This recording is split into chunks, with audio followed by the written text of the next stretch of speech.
Bonjour à tous, ici Maxime Bizot, je suis le fondateur de fiche-droit.com et je vous souhaite la bienvenue dans cette nouvelle vidéo dans laquelle on va parler du contrôle de constitutionnalité des lois. Dans cette vidéo, on va donc d'abord donner une définition de ce qu'est le contrôle de constitutionnalité et puis ensuite on verra ensemble qu'il y a deux types de contrôle de constitutionnalité des lois, le contrôle a priori et le contrôle a posteriori. Et donc, on parlera plus en détail de ces deux types de contrôle. Et donc, sans plus attendre, on commence. Alors, qu'est-ce que le contrôle de constitutionnalité ? Le contrôle de constitutionnalité consiste à vérifier la conformité d'un texte par rapport à la Constitution. Et plus largement, dans le cadre du contrôle de constitutionnalité, on ajoute à la Constitution l'ensemble des textes et principes à valeur constitutionnelle, plus connus sous le nom de bloc de constitutionnalité. Donc comprenez bien que dans le cadre du contrôle de constitutionnalité, on ne vérifie pas seulement la conformité d'un texte par rapport à la Constitution, on vérifie également la conformité de ce texte par rapport à l'ensemble des textes et principes à valeur constitutionnelle qu'on appelle bloc de constitutionnalité. Et pour rappel, ce bloc de constitutionnalité comprend, outre bien évidemment la Constitution de 1958, il comprend le préambule de la Constitution de 1946, la Déclaration des droits de l'homme et du citoyen de 1789, la Charte de l'environnement de 2004, les principes fondamentaux reconnus par les lois de la République, et puis également les principes à valeur constitutionnelle. Et donc, dans le contrôle de constitutionnalité, on va vérifier la conformité du texte par rapport à tous ces textes et principes à valeur constitutionnelle que je viens de vous citer. Et ceci étant dit, donc, comme je vous l'ai dit, le contrôle de constitutionnalité va permettre de vérifier la conformité d'un texte par rapport à la Constitution, puisque, effectivement, le contrôle de constitutionnalité peut s'appliquer, bien évidemment, aux lois, mais également aux traités internationaux et même à certains règlements. Puisqu'en effet, dans la hiérarchie des normes, la Constitution et le bloc de constitutionnalité représentent la norme suprême et toutes les autres normes doivent donc s'y conformer. Et donc, il peut y avoir contrôle de constitutionnalité sur toutes ces autres normes. Mais, bien évidemment, le contrôle de constitutionnalité qui est le plus important, qui est le plus fréquent, c'est bien sûr le contrôle de constitutionnalité des lois. Et donc, c'est pour ça que dans cette vidéo, on va se focaliser, on va se consacrer essentiellement au contrôle de constitutionnalité des lois. Et très important, quel est l'organe compétent pour ce contrôle ? C'est le Conseil constitutionnel qui est compétent pour effectuer le contrôle de constitutionnalité. Maintenant, ceci étant dit, comme je vous l'ai déjà dit dans cette vidéo, il y a deux types de contrôle de constitutionnalité des lois. On a le contrôle a priori et le contrôle a posteriori. Commençons avec le contrôle de constitutionnalité a priori. Ce contrôle a priori, il existe depuis 1958, qui est la date de la Constitution de la Ve République. Et plus spécifiquement, il résulte de l'article 61 de la Constitution, qui nous dit que les lois peuvent être déférées au Conseil constitutionnel avant leur promulgation par le président de la République, le Premier ministre, le président de l'Assemblée nationale, le président du Sénat ou 60 députés ou 60 sénateurs. Donc déjà, on comprend bien que ce contrôle a priori, il s'effectue avant la promulgation d'une loi. Et donc, dans le cadre de ce contrôle a priori, le Conseil constitutionnel a un délai d'1 mois pour se prononcer sur la conformité ou non de la loi à la Constitution, et plus généralement au bloc de constitutionnalité. Et ce délai d'1 mois, à la demande du gouvernement, s'il y a urgence, il peut être ramené à 8 jours.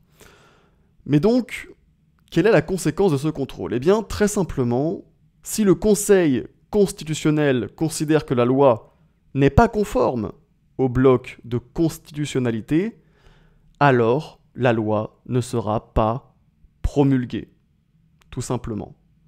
Et inversement, si le Conseil constitutionnel rend une décision de conformité, juge que la loi est bien conforme au bloc de constitutionnalité, alors la loi sera promulguée.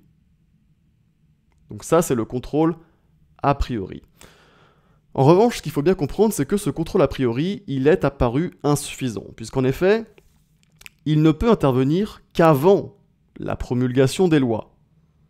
Et donc, on comprend bien que si une loi n'est pas déférée au Conseil constitutionnel avant sa promulgation, alors elle pourra être mise en application alors même qu'elle serait inconstitutionnelle. Et puis également, comme on l'a vu, il n'y a qu'un nombre restreint de personnes qui peut déférer une loi au Conseil constitutionnel afin que ce dernier se prononce sur sa constitutionnalité. Comme on l'a vu, c'est seulement le président de la République, le Premier ministre, le président de l'Assemblée nationale, le président du Sénat, ou bien 60 députés ou 60 sénateurs, qui peuvent donc déférer une loi au Conseil constitutionnel avant sa promulgation. Et donc, ces insuffisances ont fait apparaître la nécessité d'un autre type de contrôle, qui pourrait intervenir après la promulgation des lois et qui serait ouvert à plus de personnes. Et ce contrôle, c'est donc le contrôle de constitutionnalité a posteriori, dont je vais vous parler maintenant. Mais juste avant, petite parenthèse, sachez que si vous voulez réviser efficacement la matière introduction au droit, je propose un pack de fiches de révision en introduction au droit, qui est un pack qui comprend 20 fiches de révision claires et synthétiques, qui résument parfaitement la matière introduction au droit. Et donc, ce pack de fiches vous permettra de réviser efficacement cette matière, vous permettra également de mieux comprendre cette matière. Et si ça vous intéresse, vous trouverez le lien dans la description de cette vidéo. Parenthèse fermée, on reprend donc avec le contrôle de constitutionnalité a posteriori, qui correspond à ce qu'on appelle la question prioritaire de constitutionnalité.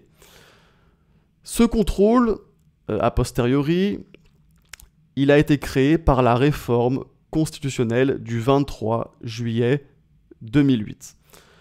Et il figure à l'article 61-1 de la Constitution, qui nous dit que lorsque, à l'occasion d'une instance en cours devant une juridiction, il est soutenu qu'une disposition législative porte atteinte aux droits et libertés que la Constitution garantit, le Conseil constitutionnel peut être saisi de cette question sur renvoi du Conseil d'État ou de la Cour de cassation, qui se prononce dans un délai déterminé. Alors, qu'est-ce que ça signifie concrètement? Eh bien concrètement, ça signifie qu'aujourd'hui, tout citoyen qui estime qu'une loi déjà promulguée est contraire au bloc de constitutionnalité peut contester la constitutionnalité de cette loi en soulevant, au cours d'un procès, une question prioritaire de constitutionnalité, une QPC. D'accord? Alors maintenant, voyons les différentes étapes de ce contrôle a posteriori pour bien comprendre comment ça se passe. Première étape, dans le cas où une QPC est soulevée, le juge saisit. S'il est convaincu du bien fondé de la question, doit surseoir à statuer.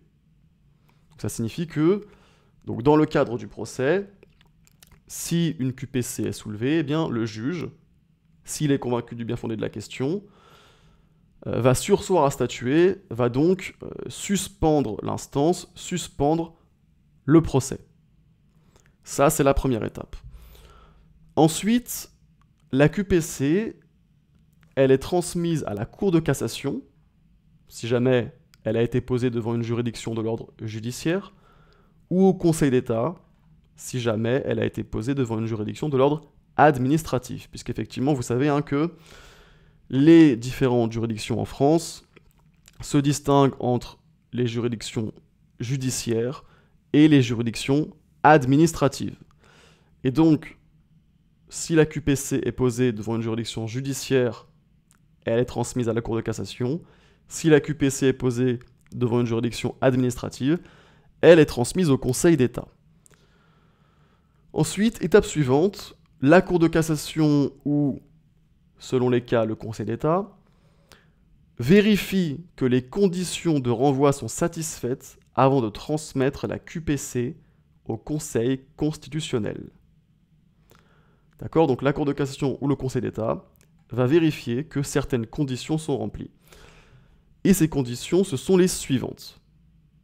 Premièrement, la loi contestée est applicable au litige. Deuxièmement, elle n'a pas déjà été déclarée conforme à la Constitution par le Conseil constitutionnel. Et troisièmement, la question n'est pas dépourvue de caractère sérieux. Et donc, si ces trois conditions de renvoi sont remplies, la Cour de cassation ou le Conseil d'État va transmettre la QPC au Conseil constitutionnel. Et puis donc, dernière étape, la question arrive au Conseil constitutionnel. Et donc là, il y a deux possibilités. Soit le Conseil juge que la loi est inconstitutionnelle. Alors dans ce cas-là, la loi est abrogée à compter de la publication de la décision au journal officiel ou à une date ultérieure si la décision en fixe une. Dans le cas d'une date d'abrogation ultérieure, l'idée c'est de laisser le temps au législateur de réformer les dispositions législatives déclarées inconstitutionnelles. Et inversement, deuxième possibilité, si le Conseil constitutionnel juge que la loi est bien conforme au bloc de constitutionnalité, alors le procès reprend son cours et la loi en question reste en vigueur. Voilà, ceci étant dit, cette vidéo est maintenant terminée. J'espère que ça vous aura été utile et je vous dis à bientôt pour une prochaine vidéo.